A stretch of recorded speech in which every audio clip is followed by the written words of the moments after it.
20 taon. 20 taon akong kumain ng sardinas sa gitna ng disyerto para lang makapagpadala ng lechon sa Pilipinas. Akala ko, sa pag-uwi ko, sasalubungin ako ng mahigpit na yakap at luha ng pasasalamat. Pero mali ako. Maling-mali ako.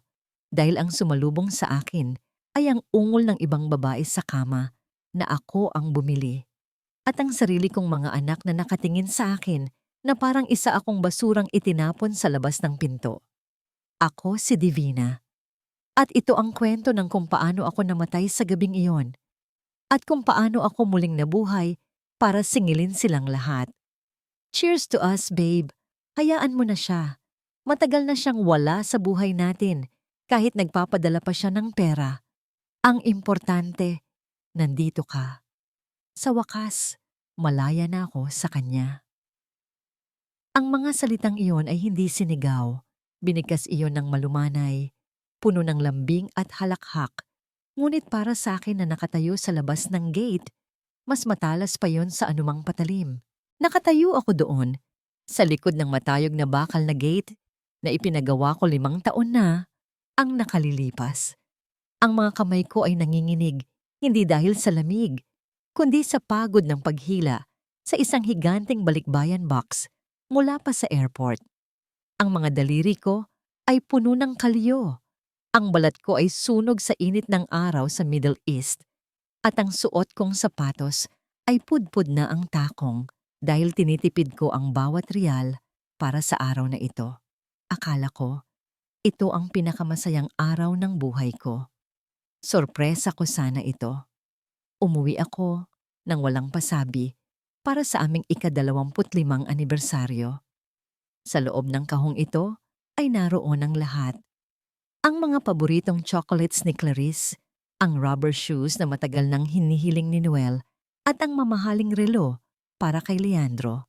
Amoy na amoy ko pa ang pinaghalong pabango ng sabon at fabric conditioner mula sa loob ng kahon, ang amoy ng aking pagmamahal na binuo sa loob ng ilang buwan. Pero ang amoy na sumalubong sa akin mula sa loob ng bahay ay iba. Amoy ng mamahaling alak at lechon. May handaan, may musika, at may tawanan na hindi ako kasama. Dahan-dahan kong sinilip ang siwang ng gate. Nakita ko si Leandro. Nakasuot siya ng puting polo na banat sa kanyang tiyan. Ang polong binili ko online noong nakaraang Pasko. Hawak niya ang isang baso ng wine at ang kabilang kamay niya ay nakapulupot sa bewang ng isang babaeng nakatalikod. Ang babae ay may mahaba at makintab na buhok. Suot ang isang pulang dress na hapit sa katawan. Isang dress na kailanman ay hindi ko magagawang isuot dahil sa bilbil na nakuha ko sa kakakain ng murang tinapay para lang makatipid. Humarap ang babae at ang mundo ko ay gumuho. Si Mirabel, ang pamangkin ng aming kapitbahay na halos ay itinuring ko ng nakababatang kapatid. Ang dalagang lagi kong pinadadalhan ng mga pabango at lotion sa tuwing may sobra sa budget ko. Ngayon, nakapulupot siya sa asawa ko, sa loob ng bakuran ko, sa isang selebrasyon na ako dapat ang sentro. Parang huminto ang pag-ikot ng mundo. Ang masayang musika ay naging isang ugong na lang sa aking pandinig. Ang lahat ng kulay sa paligid ay naglaho at naging abo. Naramdaman ko ang paglamig ng aking mga kamay, ang pamamanhid ng aking mga binti. Tila isang pelikula ang lahat, at ako ang manonood sa sarili kong trahedya. Biglang bumukas ang pinto ng bahay at lumabas si Clarice, ang bunso ko. Nakasuot ito ng magandang bestida at may hawak na cellphone. Nakita niya ako sa siwang ng gate. Napakunot ang noo niya, hindi sa pagkasabik, kundi sa pandidiri. Yaya? Oh my God! Akala ko ba may darating na new maid? Bakit ang dumi mo? Ang tanong niya, sapat na para marinig ng mga bisitang malapit sa kanya. At anong dala mo? Ang baho naman yan. Yaya. Ang salitang yon, galing sa bibig ng sarili kong anak, ay parang isang malakas na sampal na yumanig sa buong pagkatao ko. Hindi niya ako nakilala. O baka naman, Ayaw niya akong kilalanin. Kasunod niyang lumabas si Noel. Nakita niya ako. Nakita niya ang gulat at sakit sa aking mga mata. Ngunit imbes na salubungin ako, umiwas siya ng tingin. Tila nahihiya na makita ako ng mga kaibigan niya sa ganitong ayos. Isang matandang babae na mukhang pagod, amoy pawis at may bitbit na karton na mas malaki pa sa kanya. At sa sandaling iyon, bumigay ang lakas ko. Bumitaw ang nanginginig kong mga kamay mula sa tali ng balikbayan box. Ang kahon ay bumagsak sa semento sa isang malakas at nakabibinging kalabog. Ang tunog ng pagbagsak nito ay ang tunog ng puso kong nabiyak sa 20 piraso. Isang piraso para sa bawat taon ng aking pagsasakripisyo. Ang ingay ay nakakuha ng atensyon ni Leandro at Mirabel. Naglakad sila palapit sa gate. Ang kanilang mga mukha ay nagpapakita ng inis sa halip na pag-aalala. Si Leandro ay hindi makatingin sa akin ng diretsyo. Ang mga mata niya ay nakatutok sa nabasag na bote ng pabango na tumagas mula sa kahon. Si Mirabel naman ay tiningnan ako mula ulo hanggang paa na may ngisi sa kanyang mga labi. Tiningnan niya ang pudpud kong sapatos, ang luma kong damit, ang gusot kong buhok. At pagkatapos, sa harap ng aking asawa, sa harap ng aking mga anak, at sa harap ng buong mundo nila, nagsalita siya. Sino tong pulubi na nagkakalat sa harap ng gate natin, honey? Dinala ako ni Leandro papasok sa sala. Ang sala na dati ay pangarap ko lang na binuo ng bawat patak ng pawis ko, ngayon ay naging korte kung saan ako ang nasasakdal. Ang malambot na sofa na pinili ko mula sa isang catalog ay inuupuan ngayon ng babaeng sumira sa akin. Ang center table na gawa sa mahogany ay may mga bakas ng wine glass na hindi ko natikman. Lahat ng sulok ng bahay na ito ay sumisigaw ng pangalan ko. Pero ang tingin ng lahat sa akin ay para akong isang magnanakaw. Anong ginagawa mo rito, Divina? Bungad ni Leandro.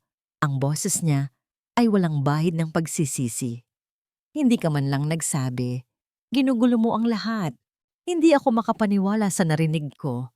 Ang mga salita ay tila ayaw lumabas sa aking lalamunan.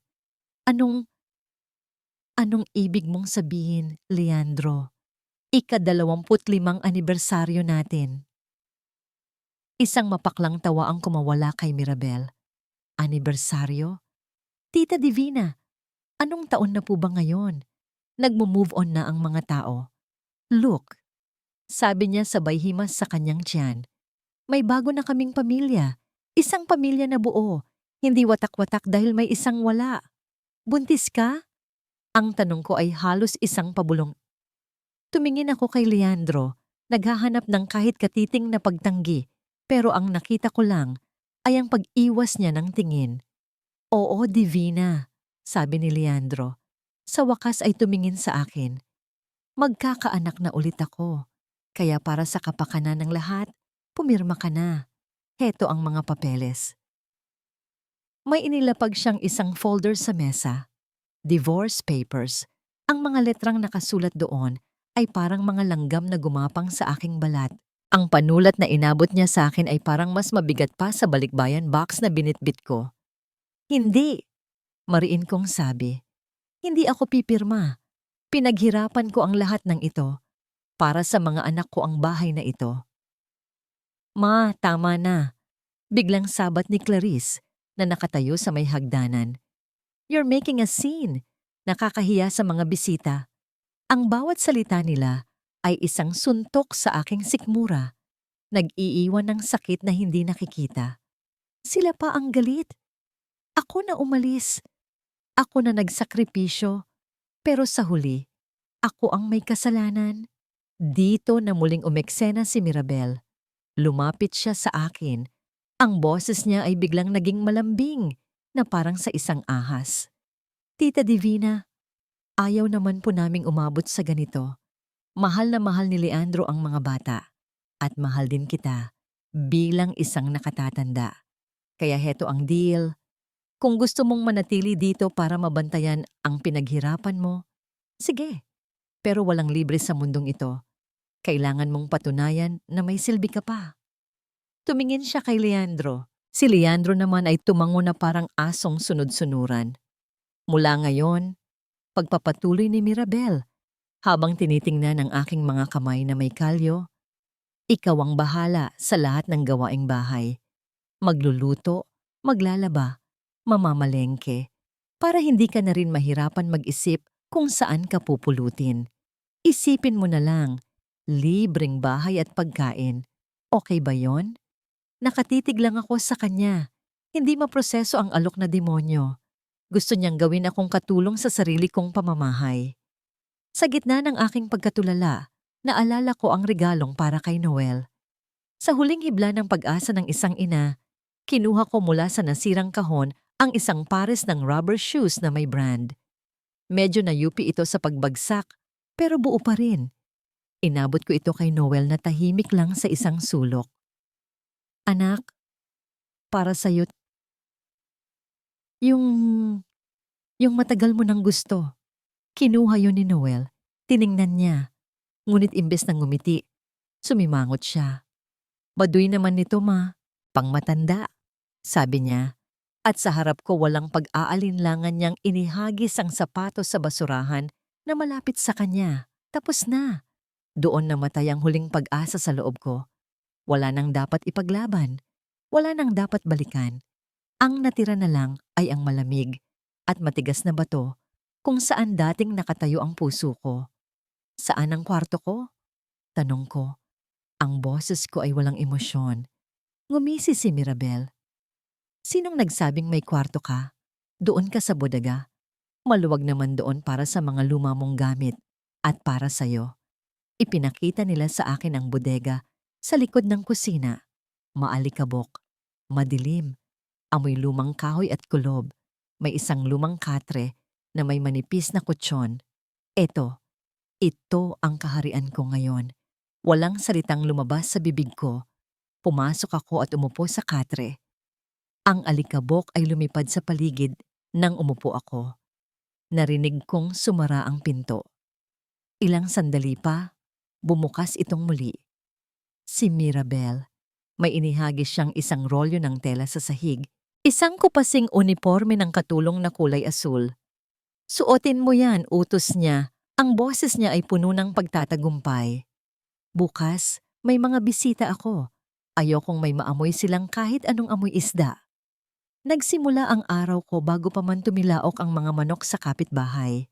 Ang magaspang na tela ng unipormeng bigay ni Mirabel ay kumakaskas sa aking balat.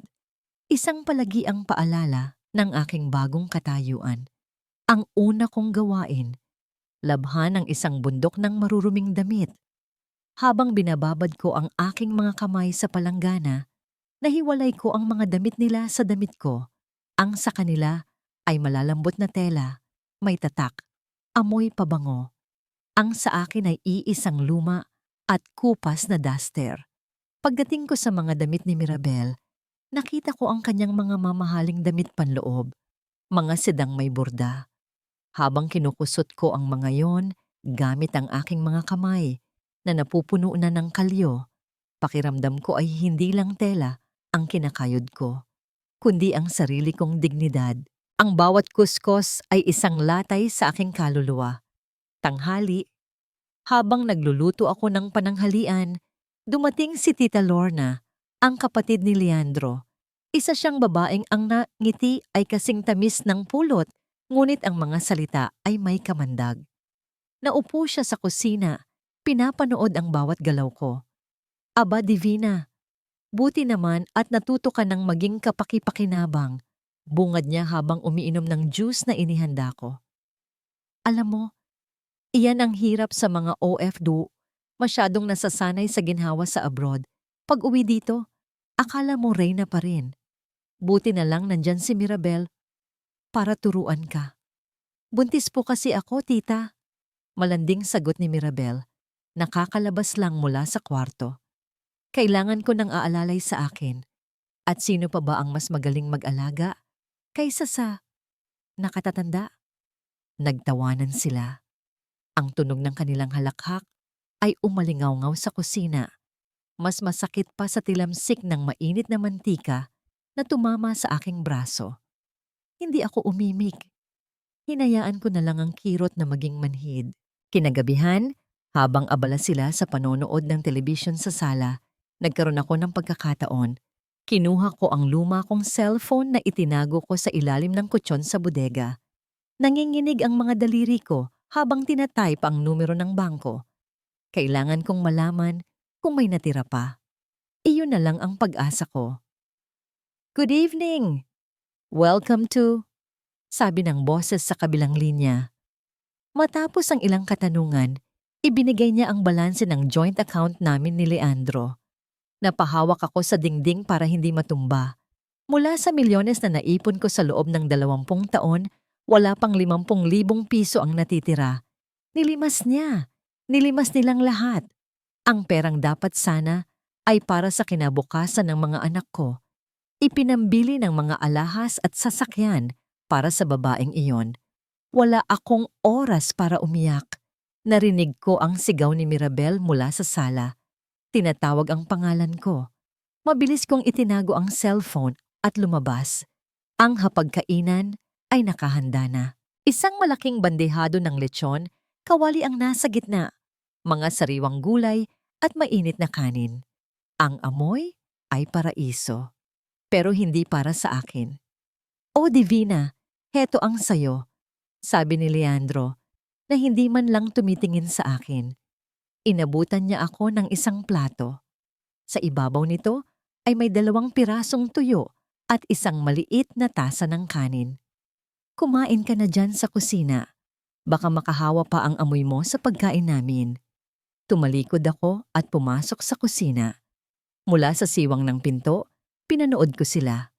Nakita ko kung paano kumuha si Leandro ng pinakamanutok na balat ng lechon at inilagay iyon sa plato ni Mirabel.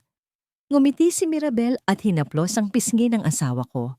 Isang maliit na bagay, isang simpleng kilos. Pero sa loob ng 25 taon, kahit minsan, hindi iyon ginawa sa akin ni Leandro.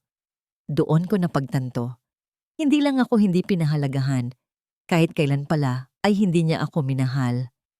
Nang matapos silang kumain at umakyat na sa kanilang kwarto, nagsimula na akong magligpit. Habang inaalis ko ang mga plato sa mesa, nakita ko ang handbag ni Mirabel na naiwan sa isang upuan. Bahagya itong nakabukas. May kung anong nag-udyok sa akin na silipin ito.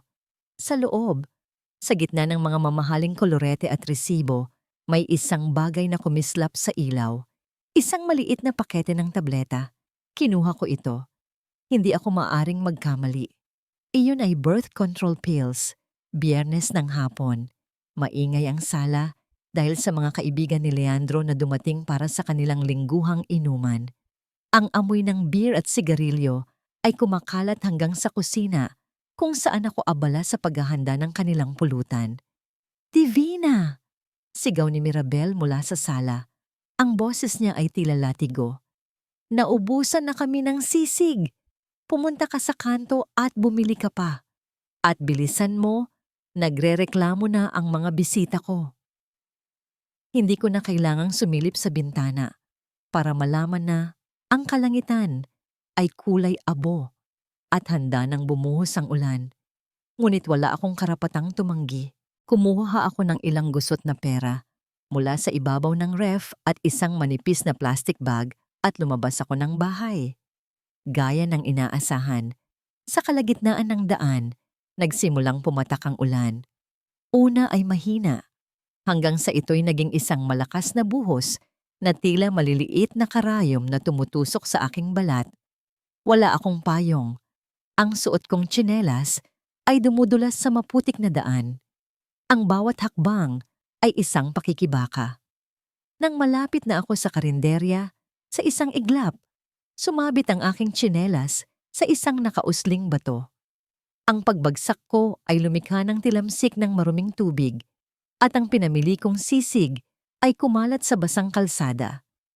Nakaupo ako doon, basang-basa. Napapaligiran ng nagkalat na pagkain at putik. Ang mga taong dumaraan ay tumitingin lang. Ang ilan ay may awa, ang iba ay may pandidiri. Sa sandaling iyon, gusto ko na lang sanang maging lupa at magpatangay sa agos. Ito na siguro ang pinakamababang punto ng buhay ko. Biglang may isang makintab na itim na sasakyan ang huminto sa tapat ko.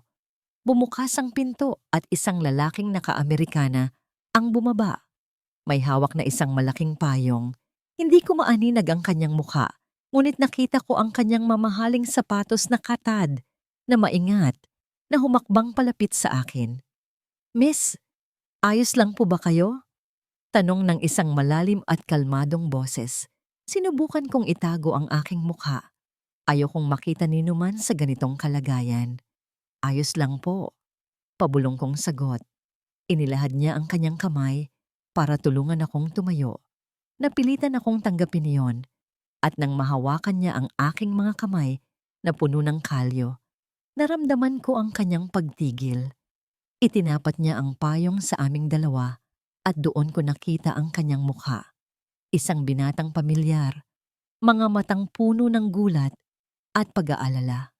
"Ate, Ate Divina?" sabi niya, halos hindi makapaniwala. Ang puso ko ay nagsimulang kumabog ng mabilis. Si Mateo, ang payat na batang lalaki na tagalinis ng sapatos sa palengke noon, na tinulungan kong makapagtapos ng pag-aaral pagkamatay ng kanyang ina. Ngayon, isa na siyang maginoo, isang taong malayo na ang narating, at nakita niya ako sa ganitong kaawa-awang sitwasyon. "Hindi, nagkakamali ka," mabilis kong sagot, at sinubukan kong bawiin ang aking kamay, ngunit hinawakan niya ito ng mas mahigpit. "Hindi po ako pwedeng magkamali," sabi niya. Ang kanyang mga mata ay hindi nakatingin sa putik sa aking damit, kundi diretso sa aking mga mata. Hindi ko po makakalimutan ang mukha ng taong nagbigay sa akin ng pag-asa. "Ate Divina, anong nangyari sa inyo?" Umiling lang ako at mabilis na tumalikod. Handa nang tumakbo palayo sa kahihiyan, ngunit hinabol niya ako at marahang hinawakan sa braso. "Ate, sandali." May kinuha siya sa kanyang wallet, isang maliit at matigas na piraso ng papel. Isiniksik niya yon sa nanginginig kong palad. "Kung kailangan niyo po ng kahit ano po, tawagan niyo lang ako." Bago pa ako makasagot, bumalik na siya sa kanyang sasakyan at umalis. Naglakad ako pauwi na parang isang kaluluwang ligaw. Mas matindi pa ang bigat na nararamdaman kaysa kanina. Pagdating ko sa bahay, sinalubong ako ng nag-aapoy na mga mata ni Mirabel. "Nasaan na ang sisig? Ang tagal-tagal mo? Tingnan mo ang itsura mo. Para kang basang sisiw. Pati sahig dinamay mo sa dumi mo." Sigaw niya siya. "Pasensya na." Natumba ako na natapon ang... Hindi ko na natapos ang sasabihin ko. Isang malakas na sampal ang dumapo sa aking pisngi. Ang sakit ay bigla, matalas, at nakakabingi. Ang kirot ay gumapang mula sa aking pisngi hanggang sa loob ng aking dibdib. "Walang silbi," sigaw niya. "Umalis ka sa harapan ko." Tumakbo ako papasok sa bodega, ang kulungan ko. Ikinandado ko ang pinto. Doon, sa dilim, habang sapo-sapo ang namumula kong pisngi, bumuhos ang mga luhang kanina ko pa pinipigilan. Ngunit hindi na ito luha ng pagdurusa. Ito ay luha ng galit. Binuksan ko ang aking palad. Naroon pa rin ang papel na bigay ni Mateo. Isang business card. Attorney Mateo Salcedo. Nanginginig. Kinuha ko ang aking cellphone mula sa ilalim ng kutsyon. Dahan-dahan kong pinindot ang mga numero. Ang bawat tunog ay tila isang martilyo sa katahimikan. Nang may sumagot sa kabilang linya, isang salita lang ang halos hindi ko masabi. "Hello?" Humugot ako ng isang malalim na hininga at mula sa kaibuturan ng aking nasirang pagkatao, nagsalita ako. "Mateo, tulungan mo ako." Nagkita kami ni Mateo sa isang maliit na karinderya sa kabilang bayan, isang lugar na malabong pagtagpuan ng aming mga mundo. Ang amoy ng mainit na sabaw at bagong saing na kanin ay tila isang yakap na matagal ko nang hindi naramdaman. Sa unang pagkakataon sa loob ng maraming araw, Nakaramdam ako ng pagiging tao, hindi isang anino. Kailangan nating mag-ingat, Ate Divina, sabi ni Mateo. Ang kanyang boses ay mahinahon ngunit may bigat. Inilatag niya sa mesa ang ilang kopya ng dokumento. Base sa paunang investigasyon ko, lahat ng titulo ng lupa at bahay, pati na ang mga bank account na galing sa overseas remittances, ay nakapangalan sa inyo bilang sole owner. Legal na sa inyo ang lahat. Humigpit ang hawak ko sa baso ng tubig. Pero, paano niya nagagastos ang pera? Peke? Simpleng sagot ni Mateo. Pineke niya ang pirma niyo sa isang special power of attorney para payagan siyang mag-withdraw at subukang isangla ang mga ari-arian. Ang kailangan natin ngayon ay ang orihinal na kopya ng dokumentong yon. Siguradong nakatago lang yan sa loob ng bahay. Iyon ang bala natin, ate. Ang ebidensyang magpapakulong sa kanya. Pagkatapos ay tinitigan niya ako ng diretso sa mata. Ang paghihiganti, ate, ay isang putahe na masarap ihain ng malamig. Mula ngayon, kailangan niyong maging pinakamahusay na aktres sa buong mundo. Maging kayo ang pinakamapagkumbaba, pinakamabait, at pinakatangang katulong na nakilala nila. Hayaan niyo silang maging kampante. Hayaan niyo silang isipin na talo na kayo. Tumango ako. Sa pag-uwi ko sa bahay na yon, hindi na ako ang Divina na umiiyak. Ako na ngayon ay isang espiya sa teritoryo ng kaaway. Kinabukasan, sinadya kong maging mas masipag. Nilinis ko ang bawat sulok ng bahay ng may ngiti sa labi. Isang ngiti na hindi umaabot sa aking mga mata. Pinagsilbihan ko si Mirabel na parang isang reyna. Hinilot ko pa ang kanyang mga paa. Tinitiis ang kanyang mga insulto habang sa isip ko ay kinakalkula ko ang bawat galaw niya. Good, sabi niya habang nakapikit. Natututo ka na rin. Ganyan nga. Ang pagkakataon ko ay dumating nang utusan niya akong linisin ang kanilang opisina sa bahay, ang lugar kung saan si Leandro ay nagkukulong para sa kanyang mga negosyo. Pumasok ako na may dalang basahan at feather duster. Ang aking mga mata ay hindi nakatingin sa alikabok, kundi sa mga drawer ng kanyang mesa, sa mga estante ng libro, sa bawat posibleng taguan. Habang nag-aayos ako ng mga papel sa ibabaw ng mesa, biglang pumasok si Mirabel. Ang puso ko ay halos lumundag palabas ng aking dibdib, ngunit mabilis kong ibinalik ang aking maskara. Ay ma'am, pasensya na po. Naglilinis lang. Hindi niya ako pinansin. May kinuha lang siyang isang bagay at lumabas ulit para sagutin ang isang tawag sa telepono. Naiwan niyang bahagyang nakabukas ang pinto. Mula sa kusina, habang nagkukunwaring nagpupunas ng mga plato, narinig ko ang kanyang boses, malandi at puno ng pananabik. Oo na miss na rin kita. Si Tanda. Naku, akala mo ba papatulan ko yon kung hindi dahil sa pera niya? Konting tiis na lang, babe. Kapag napirmahan na niya ang lahat ng papeles, aalis na tayo sa bansang to. Tayong dalawa lang. Hindi lang pala si Leandro ang niloloko niya. Pati na rin ako. At may isa pang lalaki. Ang babaeng ito ay isang ahas na may dalawang ulo. Kinagabihan, habang naghahanda ako ng hapunan, nagkaroon ako ng isang ideya. Kumuha ako ng ilang piraso ng siling labuyo, dinikdik ko ito ng pino, at palihim na inihalo sa paboritong Bicol Express ni Mirabel. Isang maliit na ganti, isang paunang bayad. Nasa hapagkainan sila nang isubo ni Mirabel ang unang kutsara. Ang kanyang mukha ay biglang namula. Nasamid siya at umubo ng sunod-sunod. Tubig! Tubig! Ang anghang! Sigaw niya habang ang mga luha ay tumutulo mula sa kanyang mga mata. Lumapit ako na may dalang isang pitzel ng tubig. Ang mukha ko ay nagpapakita ng perpektong pag-aalala. Naku ma'am, pasensya na po. Baka napadami po ang lagay kong sili. Mahina na po kasi ang panlasa ko. Nagmura siya, pero naniwala siya. At habang pinapanood ko siyang magdusa sa anghang, isang munting ngiti ang sumilay sa aking mga labi. Isang ngangiting ako lang ang nakakaalam. Nang medyo kumalma na ang lahat, tumayo si Leandro at nag-anunsyo na may halong pagmamalaki.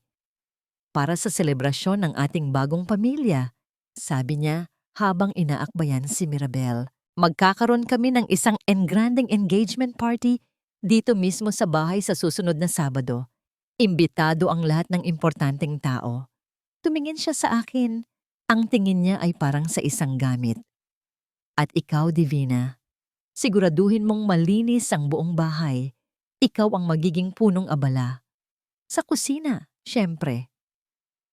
Ilang araw bago ang nakatakdang engagement party, isang gabi. Hindi ako mapakali sa loob ng bodega.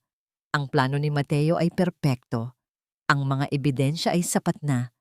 Ngunit may isang bahagi sa akin na nag-aalangan. Isang tinig ng isang ina na bumubulong. Paano ang mga anak mo? Kung ipapakulong ko si Leandro, anong sasabihin ng mga tao sa kanila? Kung babawiin ko ang lahat, saan sila pupulutin? Kahit gaano kasama ang kanilang ama, ama pa rin nila iyon. At kahit gaano nila ako itinakwil, mga anak ko pa rin sila. Dala ng huling hibla ng pag-asang ito, nagpasya ako. Kakausapin ko sila. Sasabihin ko ang lahat. Ang tungkol sa pekeng pirma, ang linakaw na pera, ang kasinungalingan ni Mirabel. Naniniwala pa rin ako sa kaibuturan ng aking puso na kapag nalaman nila ang buong katotohanan, manunumbalik ang kanilang pagmamahal sa akin. Pipiliin nila ang tama. Pipiliin nila ang kanilang ina. Dahan-dahan akong umakyat sa ikalawang palapag. Ang bahay ay tahimik na. Ang tanging maririnig ay ang ugong ng aircon at ang mahinang tunog ng telebisyon mula sa kwarto ni Leandro. Huminto ako sa tapat ng kwarto ni Clarice. Nakabukas ng bahagya ang pinto. Narinig ko silang nag-uusap sa loob, si Noel at si Clarice. Itinaas ko ang aking kamay para sana kumatok. Ngunit natigilan ako sa narinig kong sinabi ni Clarice. Excited na ako sa party, kuya. Sabi ni Clarice. Ang boses niya ay puno ng kislap. Sabi ni Tita Mirabel, bibilhan niya raw ako ng bagong kotse kapag successful yung business deal ni Daddy. Ang galing, di ba? She's so much cooler than Mama. Isang malamig na bagay ang gumapang sa aking likuran. Oo nga, sagot ni Noel. At least si Tita Mirabel hindi nakakahiya. Alam mo ba kanina, nakita ako ng mga kaibigan ko na inuutusan niya si Mama na linisin yung kalat ng aso. Sobrang nakakahiya, Clarice. Sana magtago na lang siya sa kusina habang buhay. Ang aking kamay na nakaambas sa pinto ay dahan-dahang bumagsak sa aking tagiliran. Ang bawat salita nila ay maliliit na piraso ng bubog na tumutusok sa aking puso. Pero, hindi ba kayo naaawa kay Mama? Tanong ni Clarice. May bahid ng pag-aalinlangan sa kanyang tono. Nakita ko siya kanina. Pagod na pagod. Parang ang tanda-tanda na niya. Ito na. Ito na ang hinihintay kong sandali. Isang patak ng awa. Isang butil ng pagmamahal. Nag-abang ako sa isasagot ni Noel, ang aking panganay. Ang lalaking pinangarap kong maging tagapagtanggol ko. Nagkaroon ng sandaling katahimikan bago siya sumagot. Hayaan mo na si Mama Clarice. Sabi ni Noel sa isang boses na malamig at walang pakialam. Ginusto niya yan. At saka, wala naman siyang class eh. Palaging amoy bawang at pawis. Nakakaya siyang ipakilala sa mga tao. Mas mabuti na, yung ganito. Tayo ang masaya. At may tagalinis pa tayo sa bahay. Sa puntong yon, wala na akong narinig. Ang lahat ng tunog sa paligid ay naglaho. Ang tanging naririnig ko ay ang malakas na pagbasag ng isang bagay sa loob ng aking dibdib. Ang huling piraso. Ang pinakamatibay na piraso. Ang pirasong nakalaan para sa kanila. Hindi na ako umiyak. Hindi na masakit. Ang naramdaman ko lang ay isang malawak at nakabibinging kawalan. Ang pagmamahal ng isang ina na akala ko ay walang hanggan ay meron din palang katapusan. At ang katapusan ng sa akin ay dumating sa gabing iyon. Dahan-dahan akong tumalikod. Bawat hakbang pababa ng hagdan ay tila isang milya ang layo. Hindi na ako ang ina na nag-aalala sa kanilang kinabukasan. Ako na ngayon ay isang babaeng wala nang babalikan at wala nang dapat pangalagaan kundi ang sarili. Pagpasok ko sa bodega, hindi na ito isang kulungan. Ito na ngayon ang aking kanlungan. Kinuha ko ang isang itim na plastic bag na nakatago sa ilalim ng katre. Isa-isa kong inilabas ang mga larawan. Ang unang kaarawan ni Noel. Ang pagtatapos ni Clarice sa elementarya. Ang mga Christmas card na ipinapadala nila sa akin na may sulat kamay na, "I miss you, Mama." Hindi na ako nakaramdam ng lungkot. Ang naramdaman ko ay galit. Galit sa sarili ko dahil hinayaan kong maging ganito sila. Galit dahil ipinagpalit ko ang aking buhay para sa mga taong ituturing lang akong basura. Kinuha ko ang lahat ng mga litratong yon, ang lahat ng alaala ng pagiging ina ko, at walang pag-aalinlangan kong inilagay ang mga iyon sa loob ng plastic bag at isiniksik sa pinakasulok ng basurahan. Pagkatapos, kinuha ko ang aking cellphone. Nag-scroll ako sa aking mga contact hanggang sa makita ko ang pangalan niya. Pinindot ko ang send message. Ang aking mga daliri ay hindi nanginginig. Ang aking pulso ay kalmado. Isang maikling mensahe lang ang ipinadala ko kay Mateo. Ituloy natin. Kunin mo lahat. Wala akong ititira. Kinabukasan pagkatapos ng gabing iyon, may nagbago sa akin. Ang hangin sa paligid ko ay tila naging mas malamig. Ang aking mga galaw ay mas tiyak, mas may layunin. Ang maskara ng pagiging kaawa-awa ay mas kumapit sa aking mukha. Napakahusay na pagkakagawa na kahit ako ay halos maniwala na rito. Naging abala ang buong kabahayan sa paghahanda para sa engagement party. Dumating ang mga taga-ayos ng bulaklak, mga taga-setup ng ilaw, at mga waiter. Sa gitna ng kaguluhan, ako ay parang isang aninong gumagalaw. Naglilinis, nag-aayos, sumusunod sa bawat utos ni Mirabel na para bang isa siyang general na naghahanda para sa kanyang pinakamalaking tagumpay. Divina, pakintabin mo ang mga kubyertos na yan. Ayokong may makitang kahit isang marka ng daliri. Divina, plansahin mong muli ang mga mantel. May nakikita pa akong lukot. Oo, ma'am. Ang tanging sagot ko sa lahat na may kasamang bahagyang pagyuko. Ngunit sa bawat pagyuko, alam kong mas mataas ako sa kanila. Habang sila ay abala sa mga panlabas na palamuti, ako at si Mateo ay abala sa pag-aayos ng mga huling detalye ng aming sariling party. Sa mga sandaling nakakalusot ako papasok sa bodega, nag-uusap kami sa telepono. Naipadala ko na ang mga notice sa bangko, ate, bulong ni Mateo sa kabilang linya. Sa eksaktong 8:00 ng gabi sa Sabado, lahat ng credit card at account ni Leandro ay magiging frozen. Hindi na siya makakagamit kahit isang sentimo. Ang mga imbitasyon, tanong ko, naipadala ko na rin. Ang mga pinakamalalaking pinagkakautangan niya, ang business partner na tinakbuhan niya, at maging ang legal na asawa ng kabit ni Mirabel. Lahat sila ay darating. Iniisip na sila ay mga VIP guest. Isang nangiti ang gumuhit sa aking mga labi. Ito ay hindi na lang isang simpleng paghihiganti. Ito ay isang obra maestra. Isang hapon, habang nag-aayos ako ng sapatos sa kanilang walk-in closet, tinawag ako ni Mirabel. Nakaupo siya sa harap ng kanyang vanity mirror. Hawak ang isang pares ng kumikinang na sapatos na may napakataas na takong. Divina, halika rito. Utos niya. Linisin mo ito. Tiyakin mong kumikinang ito sa Sabado. Ito ang isusuot ko sa pinakamasayang araw ng buhay ko. Kinuha ko ang sapatos at isang malambot na tela. Lumuhod ako sa kanyang paanan at nagsimulang pakintabin ang sapatos na binili gamit ang dugo at pawis ko. Habang ginagawa ko yon, tinitingnan niya ako mula sa salamin. Ang kanyang mga mata ay puno ng pagmamataas at tagumpay. Alam mo, Divina, sabi niya, dapat kang magpasalamat sa akin. Binigyan kita ng lugar na matutuluyan. Kung hindi dahil sa akin, baka nasa lansangan ka na ngayon, namamalimos. Hindi ako sumagot. Ipinagpatuloy ko lang ang pagpupunas. Ang bawat kuskos ay tila nagpapakintab din sa galit na nag-aalab sa loob ko. Nang gabi bago ang party, habang ang lahat ay natutulog na, dahan-dahan akong pumasok sa aking bodega. May isang huling bagay akong kailangang gawin. May isang maliit na maleta sa ilalim ng katre. Isang maleta na hindi ko binuksan mula nang dumating ako. Maingat kong binuksan yon. Sa loob, nakabalot sa sutla, ay isang damit.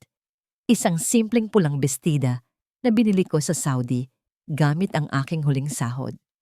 Binili ko yon para isuot sana sa aming anibersaryo. Inilabas ko ito. Ang kulay nito ay kasing pula ng dugo, kasing tindi ng aking nararamdaman. Isinuot ko ito sa harap ng isang basag na salamin na nakasabit sa dingding ng bodega. Ang babaeng nakatingin pabalik sa akin ay hindi na ang pagod at gusgusing si Divina. Siya ay payat. Ang kanyang mga mata ay may apoy. Ang kanyang postura ay tuwid. Nakita ko muli, kahit sa isang saglit, ang dalagang puno ng pangarap na umalis ng Pilipinas, 20 taon na ang nakalipas. Ang babaeng iyon ay hindi pa pala tuluyang namatay. Nagtago lang siya, naghihintay ng tamang pagkakataon. Kinabukasan, ang araw ng engagement party. Ang buong bahay ay napuno ng tunog ng masayang musika at tawanan ng mga bisitang nagsisidatingan. Lahat ay elegante, nakabihis ng kanilang pinakamagagandang damit. At ako, nasa kusina. Nakasuot pa rin ang aking uniforme, abala sa pag-aasikaso ng pagkain. Lumapit sa akin si Mirabel. Ang kanyang mukha ay nagliliwanag sa kaligayahan. Ang kanyang pulang bestida ay mas matingkad pa sa inaasahan ko. Ngumisi siya. "Make sure you hide in the kitchen, Divina. Ayokong masira ang view." Tumingin ako sa kanya at sa unang pagkakataon, nginisian ko siya pabalik. Isang tunay, payapang ngiti. "Don't worry, ma'am," sagot ko. Ang boses ko ay kalmado na parang tubig bago ang isang tsunami. "I will be exactly where I need to be." Ang hardin ay naging isang paraiso ng mga puting ilaw at mamahaling bulaklak. Ang mga bisita na may hawak na mga kopita ng champagne ay nagtatawanan at nagbubulungan. Sa gitna ng lahat, si Leandro at Mirabel ay parang hari at reyna. Naliligo sa papuri at atensyon. Ang kanilang mga ngiti ay kasing kinang ng mga alahas na suot nila, ngunit kasing peke ng kanilang pagmamahalan. Mula sa isang maliit na siwang sa pinto ng kusina, pinanood ko ang lahat. Ang bawat sulok ng hardin ay pamilyar sa akin. Ako ang nagtanim ng mga rosas na yon. Ako ang nag-alaga sa damuhan. Ngayon, ang lugar na yon ay naging entablado para sa kanilang pinakamalaking kasinungalingan. Eksaktong 8:00 ng gabi, nagsimula ang programa. Kinuha ni Leandro ang mikropono, ang kanyang muka ay namumula sa alak at pagmamalaki. "Good evening, everyone." Bati niya. Ang boses niya ay umalingaw-ngaw sa buong paligid. "Thank you for celebrating this special night with us. Tonight, I want to honor the woman who brought back light into my life. My future wife, Mirabel." Nagpalakpakan ng mga tao. Si Mirabel ay tumayo sa tabi niya, kumakaway na parang isang artista. Ngunit napansin ko ang isang bagay. Ang nangiti ni Leandro ay biglang naglaho nang may isang waiter na lumapit at bumulong sa kanya. Nakita ko ang pagkunot ng kanyang noo, ang bahagyang pagpanik sa kanyang mga mata. Ito na. Nagsisimula na. "Excuse me for a moment," sabi ni Leandro sa mikropono at mabilis na naglakad papunta sa catering manager. "Anong ibig mong sabihin na declined?" Narinig kong sabi niya, pilit na pinahihina ang boses. "Subukan mo ulit. Imposibleng walang laman yan." "I'm sorry, sir," sagot ng manager. "We've tried all your cards. They're all declined." Ang mukha ni Leandro ay namutla. Tumingin siya sa paligid, naghahanap ng masisisi. Ang kanyang mga mata ay napunta sa direksyon ng kusina. Nakita niya ako. Sa isang iglap, ako na naman ang may kasalanan. Naglakad siya palapit sa akin Ang kanyang mga ngipin ay nagngangalit. Anong ginawa mo? Nasaan ang emergency cash na tinatago ko sa aparador? Hindi ko po alam, sir. Sagot ko ng mahinahon habang patuloy sa paghihiwa ng prutas. Walang hiya ka. Alam kong ikaw ang kumuha. Sigaw niya siya at akmang hahablutin ang aking braso nang biglang isang boses ang pumigil sa kanya. I suggest you don't touch her, Mr. Alonso. Sabay kaming napalingon. Nakatayo sa pintuan ng hardin si Attorney Mateo Salcedo. Hindi siya mukhang isang bisita. Nakasuot siya ng isang madilim na suit. Ang kanyang tindig ay matikas. At ang kanyang mga mata ay matalas na parang sa isang agila. Sa likod niya ay may dalawa pang lalaking nakabarong. Ang lahat ng bisita ay napatingin sa kanila. Ang musika ay humina. Ang masayang bulungan ay napalitan ng katahimikan. Sino ka? Hindi ka imbitado rito. Galit na sabi ni Leandro. Naglakad si Mateo papasok sa hardin. Ang bawat hakbang niya ay may bigat. Hindi niya pinansin si Leandro. Sa halip, kinuha niya ang mikropono mula sa entablado. Ang kanyang boses, nang siya'y magsalita, ay kalmado ngunit malinaw at malakas, sapat na para marinig ng lahat. Good evening. My name is Mateo Salcedo, and I am the legal counsel of the true and sole owner of this property. Isang kolektibong paghinga ang narinig mula sa mga bisita. Si Mirabel, na kanina'y nakangiti, ay tila isang estatwang biglang nagyelo. Excuse me everyone. Pagpapatuloy ni Mateo, ang kanyang mga mata ay tila nagniningas. There has been a mistake. This party is illegal. Kasabay ng kanyang huling salita, ang lahat ng magagandang ilaw sa hardin ay biglang namatay.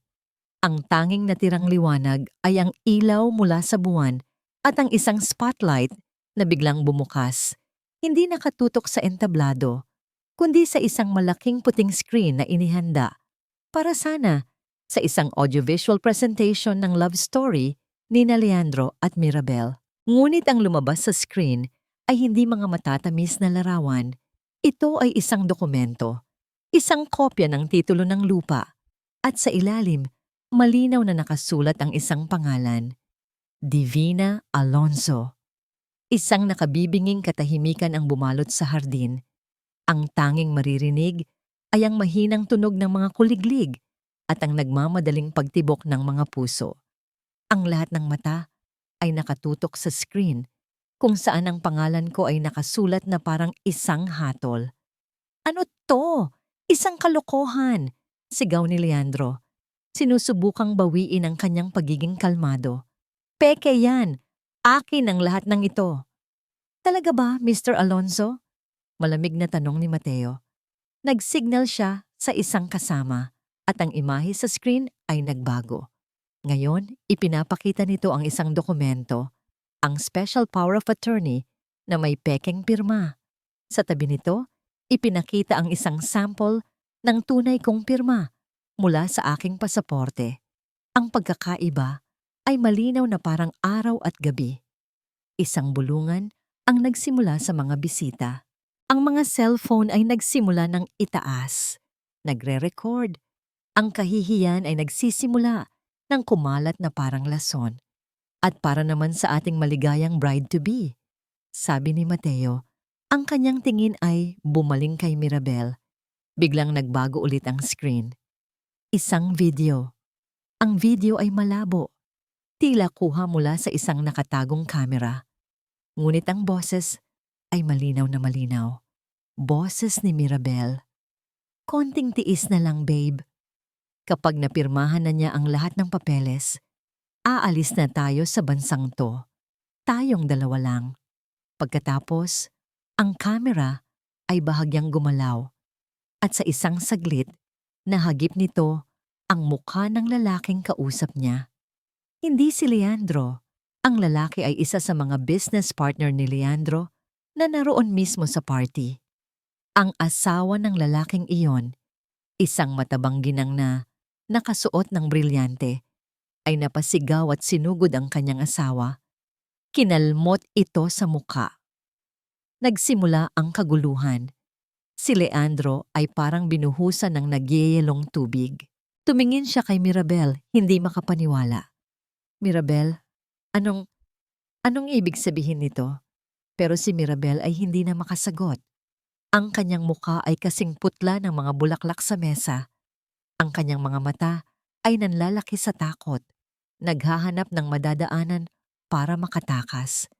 Sa gitna ng lahat ng kaguluhang ito, bumukas ang pinto ng kusina at lumabas ako.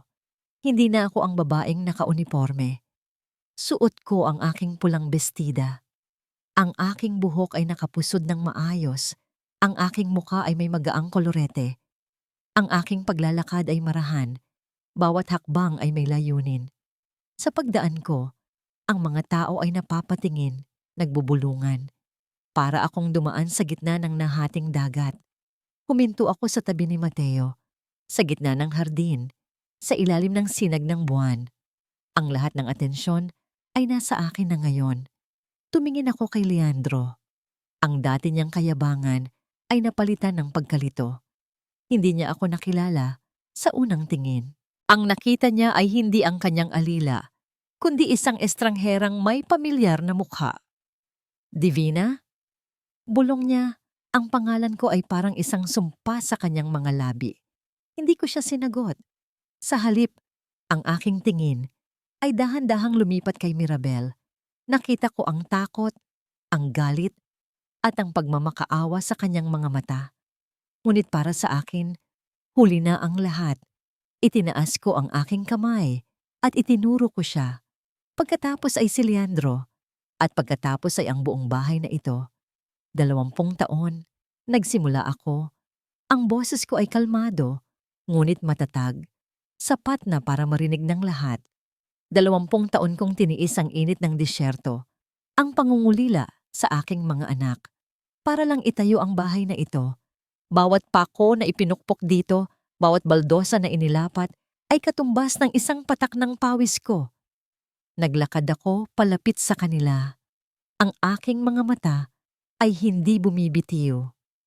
Pinakain ko kayo. Dinamitan ko kayo.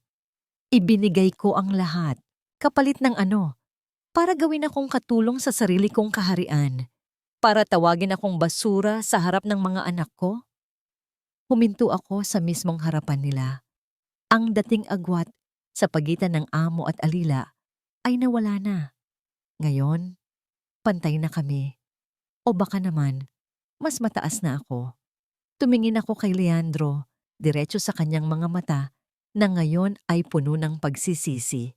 Get out of my house! Ang mga salitang yon ay hindi pa sigaw.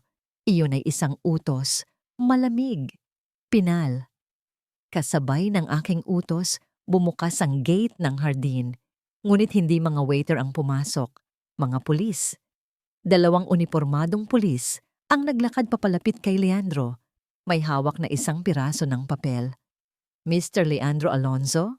Sabi ng isa sa mga pulis. Arestado po kayo para sa kasong falsification of public documents and qualified theft. Ang hardin na dati puno ng tawanan ay naging isang eksena ng kaguluhan at kahihiyan. Ang mga bisita ay nagmamadaling umalis. Ang ilan ay umiiwas sa tingin. Ang iba'y hindi mapigilang magbulungan at kumuha ng litrato gamit ang kanilang mga cellphone. Ang perpektong party ay naging isang sirko at ang mga nagdiriwang ay ang mga payaso. Hindi! Hindi niyo ako pwedeng arestuhin! Nagpupumiglas si Leandro habang pinoposasan ng mga pulis. Ang kanyang mukha ay puno ng pawis at takot. Divina, Hon, pakiusap. Mag-usap tayo. Ginawa ko lang naman ang lahat ng ito para sa pamilya natin. Ang mga salita niyang yon ay ang huling patak na nagpaapaw sa aking pasensya. Kinuha ko mula kay Mateo ang isang makapal na folder, ang kumpletong kopya ng mga bank statement, remittance slip, at mga pekeng dokumento. Walang salitang lumabas sa bibig ko. Naglakad ako papunta sa kanya at walang pag-aalinlangan kong inihampas ang buong folder sa kanyang mukha. Ang mga papel ay nagkalat sa sahig na parang mga tuyong dahon sa taglagas, mga tuyong dahon ng aming pagsasama. Wala ka ng pamilya. Malamig kong sabi. Samantala, sinubukan ni Mirabel na tumakas. Ngunit bago pa siya makalayo, hinarang siya ng asawa ng kanyang kabit. Nagpang-abot sila, nagsabunutan, at gumulong sa damuhan. Ang kanyang mamahaling pulang bestida ay napunit. Ang kanyang perpektong ayos ay nagusot. Siya na ang larawan ng isang reynang natalo sa digmaan. Sa gitna ng lahat ng ito, nakita ko ang aking mga anak, si Noel at Clarice. Nakatayo sila sa may pintuan ng bahay, nanlalaki ang mga mata, nanginginig. Nakita nila ang pag-aresto sa kanilang ama, ang kahihiyan ng babaeng tinawag nilang tita, at ang pagbabago sa kanilang ina. Lumapit sila sa akin, tumatakbo. Ang kanilang mga mukha ay basang-basa ng luha. Mama! Mama! Patawarin niyo po kami!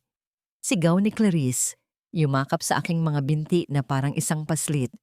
Hindi po namin sinasadya. Mama, pakiusap. Patawarin niyo si Daddy. Ma, nagkamali lang po kami. Humagulgol si Noel. Huwag niyo po kaming iwan. Ang kanilang mga luha. Ang kanilang mga yakap. Ito ang mga bagay na pinangarap kong matanggap sa loob ng 20 taon. Ngunit ngayon, habang nararamdaman ko ang kanilang pagyakap, wala akong maramdamang kahit ano, kundi lamig. Parang yumayakap sila sa isang bato. Dahan-dahan, ngunit may bagsik. Inalis ko ang kanilang mga kamay mula sa akin. Tumingin ako sa kanila, hindi na bilang isang ina na puno ng pagmamahal, kundi bilang isang taong nasaktan ng lubusan. Huwag niyo akong hawakan, sabi ko. Ang boses ko ay matatag at walang emosyon. Hindi niyo ako nanay. Isa lang akong ATM machine. 'Di ba? Isang katulong na nakakahiya. Ang bawat salitang binitiwan ko ay tumama sa kanila na parang sampal. Napaurong sila. Ang kanilang mga mukha ay nagpapakita ng sakit at pagkaunawa sa wakas. Ngayon lang nila narinig ang tinig ng kanilang kasalanan. Tinawag ko ang mga security guard ng subdivision na ipinatawag din ni Mateo. Ilabas niyo silang lahat. Utos ko. Ang aking boses ay umalingaw-ngaw sa tahimik na hardin. Itinuro ko si Mirabel na ngayon ay umiiyak sa isang sulok at pagkatapos ay ang aking 2 anak. Ilabas niyo sila sa gate. Mama, saan po kami pupunta? Tanong ni Clarice sa gitna ng kanyang pag-iyak. Tumingin ako sa kanila sa huling pagkakataon. Natuto kayong tumayo sa sarili niyong mga paa para saktan ako. Ngayon, gamitin niyo ang mga paang yan para hanapin ang sarili niyong daan. Pagkatapos ay tumalikod ako. Hindi ko na sila nilingon habang sila ay marahang inilalabas ng mga gwardya. Hindi ko na pinakinggan ang kanilang mga pagmamakaawa. Pumasok ako sa loob ng bahay. Ang bahay na puno ng masasayang alaala na ngayon ay nabahira ng pait. Ang bahay na ipinundar ko, ang bahay na sa wakas ay sa akin na ulit. Isinara ko ang pinto at kasabay ng pag-click ng seradura ay ang pagsasara ko sa isang kabanata ng aking buhay. Sa labas, ang palasyo ay gumuho na. Sa loob, nagsisimula pa lang akong magtayo muli. Nang umalis na ang huling pulis at sumara na ang gate, isang kakaibang katahimikan ang bumalot sa buong bahay. Ang katahimikan na dati kong pinapangarap ay naging nakabibingi. Ang mga ilaw sa hardin ay patay na. Ang mga mantel sa mesa ay gusot at ang mga basag na kopita ay nakakalat sa damuhan na parang mga luhang kristal. Ang lahat ay isang paalala ng digmaang katatapos lang. Pumasok ako sa sala. Ang amoy ng alak, pabango, at takot ay magkahalong nanunuot sa hangin. Umupo ako sa sofa. Ang sofa na dati ay ipinagkakait sa akin. Inilapat ko ang aking likod at ipinikit ang aking mga mata. Hindi ako masaya. Hindi rin ako malungkot. Ang naramdaman ko lang ay isang malawak na espasyo sa loob ng aking dibdib. Isang kawalan. Tapos na. Malaya na ako. Ngunit ano ang gagawin ko sa kalayaang ito? Maya-maya, naramdaman kong may tumabi sa akin. Hindi ko kailangang imulat ang aking mga mata para malaman kung sino ito. Ang mahinahon niyang presensya ay sapat na. Okay ka lang ba, Ate Divina?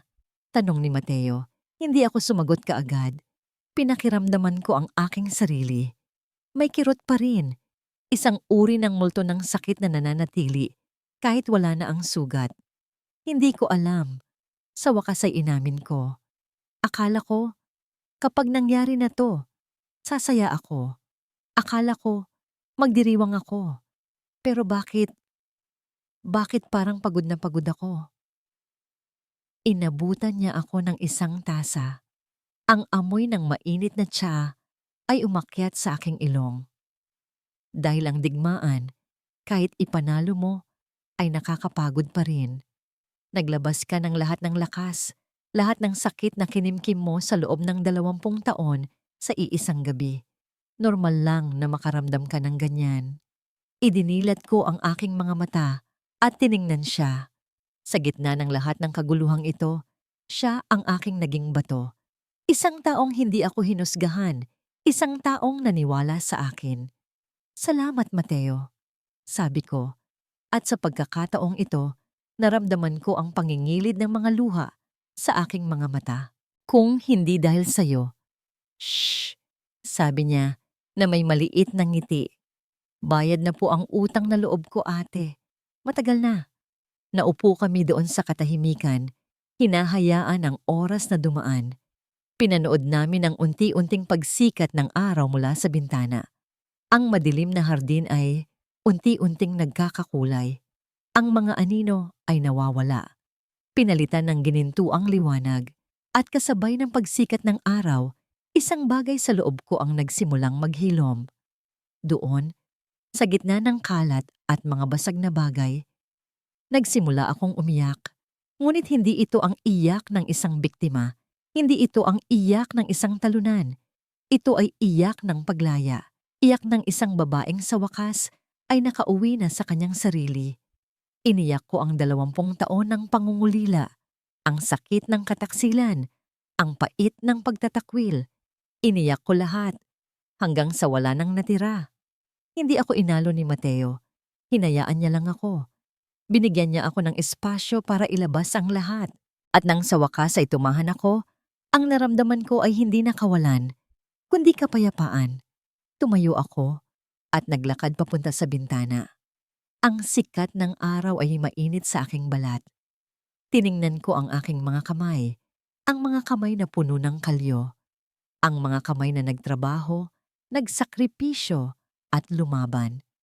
Tiningnan ko ang singsing sa aking palasingsingan, ang manipis na gintong singsing na ibinigay sa akin ni Leandro noong kinasal kami. Simbolo ito ng mga pangakong napako, ng pag-ibig na naglaho. Dahan-dahan, hinubad ko ito. Hindi ito masikip. Madali itong dumulas palabas ng aking daliri. Naglakad ako papunta sa center table at marahan itong ipinatong doon. Hindi ko ito itinapon. Hindi ko ito sinira. Iniwan ko lang ito, tulad ng pag-iwan ko sa nakaraan. Humarap akong muli sa sumisikat na araw. Isang bagong simula, isang blangkong pahina, at sa unang pagkakataon, sa napakatagal na panahon, ngumiti ako. Isang tunay na ngiti na nagmula sa isang pusong pagod, ngunit sa wakas ay buo na muli. Isang taon. Isang taon ang lumipas mula noong gabing iyon. Ang bahay na dating simbolo ng aking pagdurusa ay naibenta na. Masyado itong malaki para sa isang taong nag-iisa. Masyadong puno ng mga multo ng nakaraan. Sa halip, bumili ako ng isang mas maliit, ngunit mas maaliwalas na bahay malapit sa dagat. Dito, ang hangin ay malinis, at ang tunog ng mga alon ang gumigising sa akin tuwing umaga. Hindi na ako gumigising bago sumikat ang araw para maglaba. Ngayon, gumigising ako para maglakad sa dalampasigan at panoorin ang pagsikat ng araw. Ang mga kamay ko ay hindi na magaspang dahil sa sabon at chlorine. Ngayon, mayroon na itong mga bakas ng lupa mula sa aking hardin kung saan ako nagtatanim ng mga orkidyas. Ang pera na nabawi ko mula sa mga bank account ay hindi ko ginastos sa mga alahas o luho. Ginamit ko ito bilang puhunan para sa isang pangarap. Nagtayo ako ng isang maliit na kainan na tinawag kong kusina ni Inay. Nagsimula ito sa isang pwesto, naghahain ng mga lutong bahay na pagkain na nakakamiss. Ang mga unang customer ko ay mga kapwa ko OFW na umuwi na rin at naghahanap ng lasa ng tahanan. Ngayon, makalipas ang 1 taon, ang kusina ni Inay ay may 3 ng branch sa buong probinsya. Hindi lang ito isang restaurant, naging tulay ito para sa mga babaeng tulad ko. Ang lahat ng empleyado ko, mula sa chef hanggang sa dishwasher, ay mga babaeng dumaan sa matinding pagsubok, mga iniwang asawa, mga single mother, mga biktima ng pang-aabuso. Dito, hindi lang sila kumikita ng pera, natututo silang muling buuin ang kanilang mga sarili. Ang balita tungkol sa aking mga dating mahal sa buhay ay paminsan-minsan ay nakakarating pa rin sa akin na parang alikabok na tinatangay ng hangin. Si Leandro, matapos makulong ng ilang buwan, ay nakalaya dahil sa good behavior. Ngunit ang mundo sa labas ng kulungan ay mas malupit pa. Walang tumanggap sa kanya sa trabaho. Ang kanyang mga kaibigan ay tinalikuran siya. Ang huling balita ko, nakatira siya sa kanyang kapatid na si Tita Lorna. Tinitiis ang araw-araw na panunumbat. Tumatanda siyang mag-isa at puno ng sakit. Si Mirabel naman ay nawala na parang bula matapos ang iskandalo. May mga nagsasabing sumama siya sa isang dayuhan. May nagsasabing nagtatrabaho siya sa isang bar sa Maynila. Ngunit wala nang nakakaalam ng totoo. Ang kanyang ganda, na siyang tanging puhunan niya, ay paniguradong nalalanta na rin sa bawat maling desisyon. Isang hapon, habang abala ako sa pag-aasikaso ng mga customers sa main branch, 2 pamilyar na tao ang pumasok. Sila ay payat, ang kanilang mga balat ay medyo maitim dahil sa araw, at ang kanilang mga damit ay simple lang. Sina Noel at Clarice. "Good afternoon, ma'am," bati ni Noel, yumuko ng bahagya. "Nag-a-apply po kami para sa trabahong waiter." Hindi sila nagkunwari, hindi sila umiyak o nagmakaawa. Sa kanilang mga mata, nakita ko ang isang bagay na matagal ko nang hindi nakikita. Hiya. At sa ilalim ng hiya na yon, mayroong determinasyon. Tiningnan ko sila, hindi na bilang isang inang nasaktan, kundi bilang isang employer. "Marunong ba kayong magtrabaho? Hindi ito madali. Mahaba ang oras. Maliit ang sahod sa simula." "Opo, ma'am," sabay nilang sagot. "Kahit ano po, gagawin namin." Tinanggap ko sila, hindi dahil sa awa, kundi dahil nakita ko sa kanila ang pagkakataong matuto. Nagsimula sila sa pinakamababang posisyon, tagahugas ng plato, tagalinis ng sahig. Napanood ko sila mula sa malayo. Nakita ko ang pagod sa kanilang mga mukha, ang mga kalyo na nagsisimulang tumubo sa kanilang mga kamay na dati malalambot. Nakita ko silang matutong makisama, matutong maging responsable. Isang gabi, habang nagsasara na kami, nilapitan ako ni Noel. May inabot siyang maliit na sobre. Ma'am, unang sahod ko po. Hindi po malaki.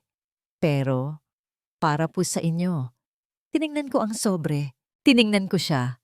Sa kanyang mga mata, nakita ko ang anino ng batang lalaki na minahal ko. "Itago mo yan," sabi ko sa kanya. "Gamitin niyo yan ng kapatid mo para makapagsimula. Matuto kayong mag-ipon."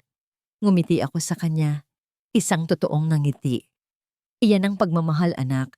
Hindi ito ibinibigay lang, pinaghihirapan ito." Bago ako umuwi, dumaan muna ako sa opisina. May bisita ako. Nakaupo doon si Mateo. May dalang isang bouquet ng orchids mula sa aking hardin. "Congratulations, Divina," sabi niya. Narinig ko ang balita. "Ikaw ang napiling Entrepreneur of the Year ng probinsya." Ngumiti lang ako. Ang mga parangal ay hindi na mahalaga. Ang mahalaga ay ang kapayapaan na nararamdaman ko. Ang tagumpay na hindi nasusukat ng pera o tropeo, kundi ng kakayahang tumayo muli matapos ang pagbagsak. Ako si Divina, at ito ang kwento ng aking muling pagkabuhay. Ang entablado ay maliwanag. Ang palakpakan ng mga tao ay masigabo. Ngunit para sa akin, ang tunog nito ay tila alon lamang na humahampas sa dalampasigan. Hawak ko ang isang mabigat na tropeong gawa sa salamin, ang simbolo ng parangal na iginawad sa akin bilang Entrepreneur of the Year. Tumingin ako sa mga taong nasa harapan ko, mga mayor, mga negosyante, at sa isang sulok nakatayo si Mateo. Nakangiti. Inilapit ko ang mikropono sa aking bibig. Magandang gabi po sa inyong lahat. Nagsimula ako. Ang boses ko ay kalmado. Marami po ang nagtatanong kung ano raw po ang sikreto ng kusina ni Inay. Hindi po ito recipe, hindi po ito marketing strategy. Ang sikreto po namin ay mga basag na puso. Isang katahimikan ang namayani sa bulwagan. Ang bawat putaheng inihahain namin ay niluto ng mga kamay na minsang nasaktan, pero hindi sumuko. Ang bawat platong hinuhugasan namin ay simbolo ng mga lumang alaala na nililinis para magbigay daan sa bago. Ang kusina ni Inay ay hindi lang isang restaurant.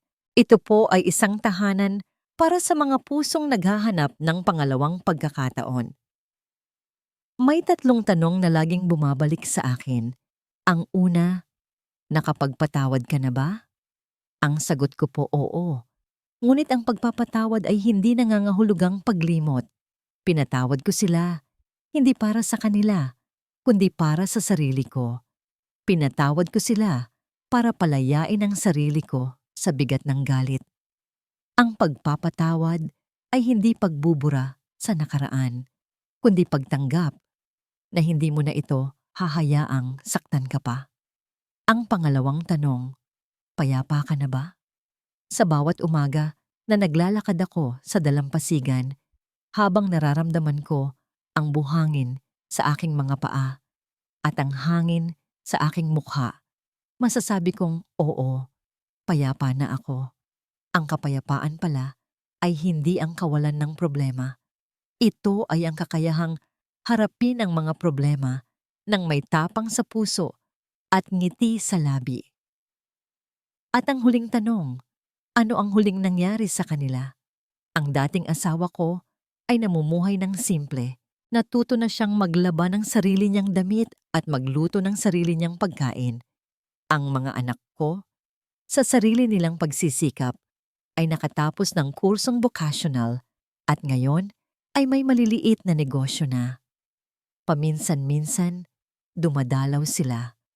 Nagkakamustahan kami, hindi na bilang isang ATM machine at mga benepisyaryo, kundi bilang 3 taong natuto sa kanilang mga pagkakamali.